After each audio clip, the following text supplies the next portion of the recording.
सोबत शेकापचे नेते जयंत पाटील आपल्यासोबत जोडले गेलेले आहेत। आपण त्यांच्याशी या संदर्भात बातचीत करूया। जयंत पाटील जी, खरं तर या समुद्रातून तुमचा सुद्धा सातत्याने प्रवास सुरू असतो अशी माहिती आहे। तुम्ही सातत्याने प्रवास करत असता। या समुद्रामध्ये 30 जणांना घेऊन जाणारी बोट ही उलटलेली आहे।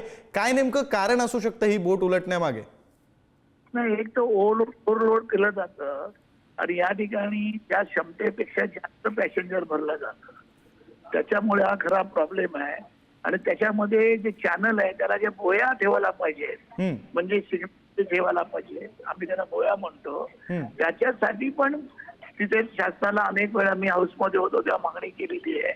मांडव्या रूटला पण करून घेतलेला आहे। आणि तुम्ही म्हणता की बोट, मला माहिती नाहीये, परंतु बोट दोघांची टक्कर झाली असेल तर हे एकदम चुकीचं आहे। मग ते कॅप्टन बरोबर होते की नाही, ऑपरेटर बरोबर होते की नाही, हे पण आपल्याला बघावं लागेल।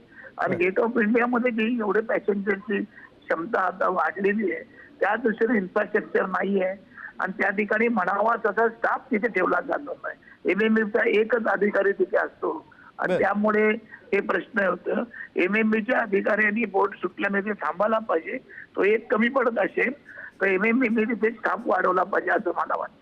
बरं, परंतु या अशा ज्या घटना आहेत, म्हणजे ही जी घटना घडली ती टाळण्यासाठी नेमक्या काय उपाययोजना करता येऊ शकतात? नेमकं काय करता येऊ शकतं? आपलं मत काय संदर्भात? तिथे जे पार्किंग लावलं जातं, त्या गर्दी होते, एकावर एक बोट लावतात, त्या लावल्या नाही गेल्या पाहिजेत आणि बाहेरच्या पार्किंग मध्ये ठेवल्या पाहिजेत। आणि प्रत्येक बोटीचं पॅसेंजर हे आता MMBने त्या ठिकाणी बघितलं पाहिजे। MMB त्याच्याबरोबर जे पोर्ट डिपार्टमेंट आहे ते पण त्याच्याकडनं चार्ज घेतो आमच्याकडनं, तर त्या ठिकाणी त्याचा स्टाफ नसतो, तर जाताना बोटीचं सगळी क्षमता किती आहे त्याच्यापेक्षा पॅसेंजर जास्त भरले तर ते थांबवले गेले पाहिजेत असं मला वाटतं।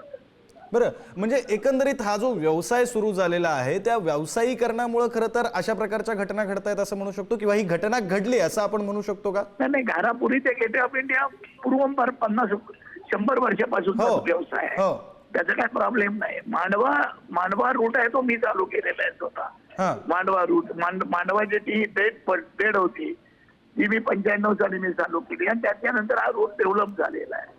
आज तिथे 5000 पॅसेंजर जातात, पण त्याचं इन्फ्रास्ट्रक्चर मांडव्यामध्ये मी बांधून करून घेतलं, पण गेट ऑफ इंडियाला ते नाहीये आणि त्याच्यामुळे हा गडबड होते आणि वाटेल तसे पॅसेंजर त्या ठिकाणी भरले जातात।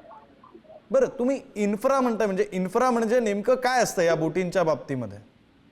काय काय काय तुम्ही जो शब्द वापरताय की तुम्ही इन्फ्रा करून घेतलं, तुम्ही जो प्रवास सुरू केला, पॅसेंजरची जेटी मंजूर आहे, अनेक वेळा तरतूद केली आहे, CRZ त्यांना परवानगी देत नाहीये आणि त्यामुळे ते राहिलेलं आहे। रेडिओ क्लबच्या इथे जे आहे, रेडिओ क्लबची जेटी जी असताना ते रेडिओ क्लब वाल्यांनी खाऊन टाकलेली आहे, याच्यात सगळ्या मोठा हा प्रश्न आहे आणि त्यामुळे या बाबतीमध्ये गांभीर्याने बघण्याची वेळ आलेली आहे।